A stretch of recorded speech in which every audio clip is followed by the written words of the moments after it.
உலகின் மிகவும் வலிமையான, விசித்திரமான ஒரு நாட்டை நினைத்துப் பாருங்கள் நண்பர்களே.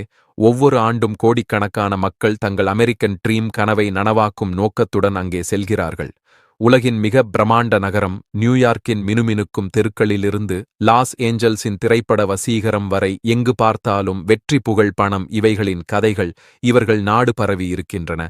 ஆனால் இந்த பொற்கோட்டையின் பின்னால் யாரும் பேச விரும்பாத ஒரு கசப்பான உண்மை உள்ளது. மாலை இறங்கும்போது அந்த உயரமான கட்டிடங்களின் அடித்தளத்தில் கிழிந்த மெத்தைகள், பழுதான போர்வைகள், உடைந்து போன கூடாரங்கள் அந்த நடைபாதைகளில் மறக்கப்பட்ட கனவுகளின் சின்னங்களாக பரவி கிடக்கின்றன. ஒளிரும் முகம் ஒன்றாக இருக்க அதன் பக்கத்தில் இந்த இருளும் அதே சக்தியோடு நிற்கிறது. இங்கே ஆயிரக்கணக்கான மக்கள் கூரையில்லாமல் பசியும் குளிரும் எதிர்த்துப் போராடிக் கொண்டு தூங்குகிறார்கள். சிலருக்கு ஒரு பழைய பைத்தான்தான் அவர்களின் வீடு. சில குடும்பங்கள் முழுவதும் ஒரு சிறிய காருக்குள் அடைக்கப்பட்டவாறு வாழ்கின்றன. ஆம், உலகம் கனவுகளின் சொர்க்கம் என்று புகழ்ந்து பேசும் அதே நாட்டில்தான் இவை நடக்கிறது. ஆனால் கேள்வி எழுகிறது, உலகின் மிகப்பெரிய பொருளாதாரத்தில் மில்லியன் கணக்கான மக்கள் 2 வேளை உணவிற்கும் பாதுகாப்பான ஒரு முகவரிக்கும் எப்படி இயங்குகிறார்கள்? இன்று நாம் உங்களை அமெரிக்காவின் மறைக்கப்பட்ட முகத்திற்கு கொண்டு செல்கிறோம். அங்கு பளபளப்போ, ஹாலிவுட் கவர்ச்சியோ இல்லை. அதற்கு பதிலாக வறுமை, வீடற்ற தன்மை, மனித போராட்டத்தின் அமைதியான அலறல்கள் மட்டுமே ஒலிக்கின்றன. அப்படியே எனில் தொடங்குவோம். இதுபோன்ற மர்மமான மற்றும் சிந்திக்க வைக்கும் உண்மைகளை தெரிந்து கொள்ள இன்றே எங்கள் சேனலை சப்ஸ்கிரைப் செய்து மணியைக்கானை அழுத்துங்கள். இப்போ கேள்வி, யார் ஏழை? அமெரிக்காவில் அரசாங்கமே ஏழைகளுக்கான வறுமை கோட்டை கணக்கிடுகிறது. இது குடும்ப உறுப்பினர்களின் எண்ணிக்கையை வைத்தே நிர்ணயிக்கப்படுகிறது. உதாரணமாக 2023இல் ஒரு நபர் ஆண்டுக்கு 15,500க்கும் குறைவாக சம்பாதித்தால் அவர் வறுமை கோட்டுக்கு கீழே வருவதாக கருதப்படுகிறார். அதே 4 பேர் கொண்ட குடும்பத்திற்கு இந்த வரம்பு சுமார் 41,200 ஆகும். அரசாங்க தரவுகளின்படி 2024 ஆம் ஆண்டில் சுமார் 13% அமெரிக்கர்கள், அதாவது 9 கோடி மக்கள் வறுமை கோட்டுக்கு கீழே வாழ்ந்தனர். இதை நினைத்து பாருங்கள். உலகின் மிகப்பெரிய பொருளாதாரமானால் அதே நேரத்தில் கோடிக்கணக்கான மக்கள் இன்னும் நல்ல உணவு, சிகிச்சை, வீடு போன்ற அடிப்படை தேவைகளுக்கே போராடிக் கொண்டிருக்கிறார்கள்.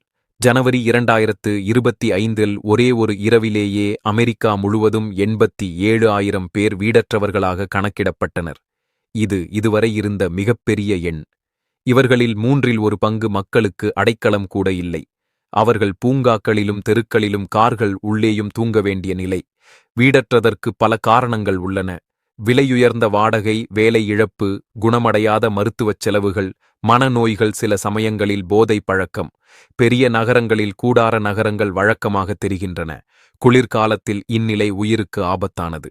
செலவுகள் தினசரி அதிகரித்து வரும் சூழலில் உழைக்கும் ஏழைகள் கூட உருவாகியுள்ளனர். அதாவது நான் என்ன சொல்ல வருகிறேன் என்றால், அவர்கள் முழுநேரம் வேலை செய்கிறார்கள். ஆனால் மாத இறுதியில் சம்பளம் போதாமல் போகிறது. சம்பள காசோலை கைக்கு வரும் உடனே கடன்களுக்கும் செலவுகளுக்கும் அதே நாளில் மறைந்து விடுகிறது. உதாரணத்துக்கு, ஒரு நடுத்தர பணியாளர் ஆண்டுக்கு $25,000 சம்பாதித்தாலும் உணவு வாங்க சிரமப்படுகிறார். அவருக்கு அரசாங்க உதவி பெரும் அளவிற்கும் தகுதி கிடைக்கவில்லை. இது இளம் வயதினரிடமோ முதியவர்களிடமோ வேறுபாடு இல்லை. ஓய்வு பெற்ற பிறகும் கூட கட்டாயமாக வேலை செய்ய வேண்டிய நிலை அமெரிக்காவில் உள்ளது. அமெரிக்காவில் ஏழைகளுக்கும் வீடற்றவர்களுக்கும் ஸ்னாப் உணவு முத்திரைகள், உணவு திட்டங்கள், தங்குமிடங்கள் போன்றவை உள்ளன. மில்லியன் கணக்கான மக்கள் தினசரி ஸ்னாப் வழியாக உணவு பெறுகிறார்கள். ஆனால் உணவு விலைகள் அதிகமாக இருப்பதால் அந்த உதவி போதாமல் போகிறது. சில மாநிலங்களில் விண்ணப்ப செயல்முறை மிகவும் நீளமாக இருப்பதால் பலர் விண்ணப்பிக்க கூட மாட்டார்கள். இதில் முதியவர்கள் அதிகமாக பாதிக்கப்படுகிறார்கள். வறுமை பாக்கெட்டையே பாதிக்கவில்லை, அது மனித மனதையும் நசுக்குகிறது. குழந்தைகள் படிப்பில் பின்தங்கி விடுகிறார்கள். இளைஞர்களும் மூத்தவர்களும் மனச்சோர்வு, தனிமை, ஒரு கட்டத்தில் போதை பழக்கம் போன்ற பிரச்சனைகளை சந்திக்கின்றனர். சமூகத்தில் பாகுபாடு, அலட்சியம் இவர்களின் நம்பிக்கையை மேலும் சிதைக்கிறது. ஆனால் கேள்வி என்னவென்றால், உலகின் பணக்கார நாடு என்று சொல்லப்படும் அமெரிக்காவில் ஏன் ஏழைகள் இருக்கிறார்கள்? இதற்கு முக்கிய காரணம் குறைந்தபட்ச ஊதியம். பெரும்பாலான இடங்களில் அது இன்னும் மணி நேரத்திற்கு $7 மட்டுமே. சில மாநிலங்கள் அதிகரித்தாலும் வாழ்க்கை வாழக்கூடிய அளவுக்கு போதவில்லை. வாடகை மற்றும் உணவு விலை வேகமாக உயர்ந்து கொண்டே செல்கிறது. ஒரு ஏழை குடும்பம் இந்த சுழற்சிக்குள் சென்றுவிட்டால் வெளியேறுவது மிகவும் கடினம். பல அரசு சாரா அமைப்புகள், தொண்டு நிறுவனங்கள், உணவு பேங்க்ஸ், வீட்டு திட்டங்கள் இவர்களை உதவி காக்கின்றன. மேலும் 2026 வேஜ் ரைஸ் ஆக்ட் போல கூட்டாட்சி குறைந்தபட்ச ஊதியத்தை $10 உயர்த்தும் சட்ட முயற்சிகள் நடக்கின்றன. இது சுமார் 22 மில்லியன் தொழிலாளர்களுக்கு நன்மை செய்வது எதிர்பார்க்கப்படுகிறது. அதோடு உள்ளூர் வீட்டு வசதிக்கு ஏற்ப சரியான குறைந்தபட்ச ஊதியம் நிர்ணயிக்கும் முயற்சிகளும் நடக்கின்றன. ஒவ்வொரு பொருளின் பணவீக்கமும் பணம் பட்டா குறையும். ஒரு பொருள் வாங்க வேண்டுமென்றால், அதாவது மலிவு வீட்டு வசதி, நல்ல சுகாதார சேவைகள், பணவீக்கத்துக்கு ஏற்ப தானாக ஊதியம் உயரும் திட்டங்கள், இவை அனைத்தும் சேர்ந்தால் பிரச்சனையை குறைக்க முடியும். நண்பர்களே, இவர்களைப் பற்றி நீங்கள் என்ன நினைக்கிறீர்கள் என்று மறக்காம கமெண்ட் பண்ணுங்க. ஜெய் ஹிந்த் என்று கமெண்ட் பண்ண மறக்காதீர்கள். முக்கியமான நினைச்சாலும் சப்ஸ்கிரைப் செய்து கொள்ளுங்கள். உங்கள் நண்பர்களுக்கு ஷேர் செய்யுங்கள். அவங்களும் தெளிவாக காட்டும்.